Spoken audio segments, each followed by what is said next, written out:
Takže čau lidi, dneska si ukážeme, jak si dáme skin do Minecraftu. Takže tady si vybereme nějaký skin, třeba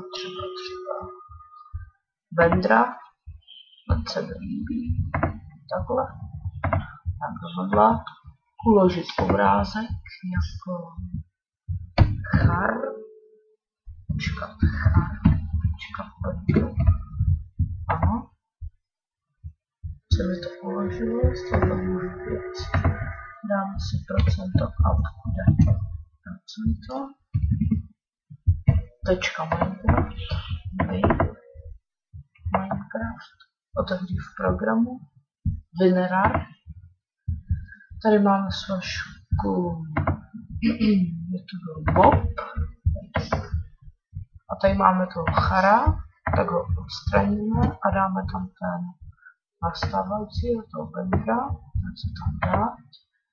A mělo by to být, že zkusíme zapnout Minecraft, jestli to tam bude.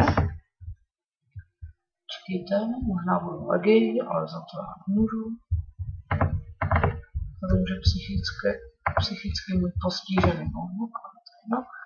Takže takhle jedno ukáčit, takhle, přeznačit, dám si. Jo, odkaz na tu stranu, kde jsem stáhnu dneska, takže dám do popisku videa. Saving Chock, jaj, ale už to bude. Takže už to vidíme, že mám ruku Vendra, ale ještě a vidíte krásný skin. Že tohle bude konec, mějte se pěkně, dávajte lajky, odběry, nemusíte nebo chcete a čau.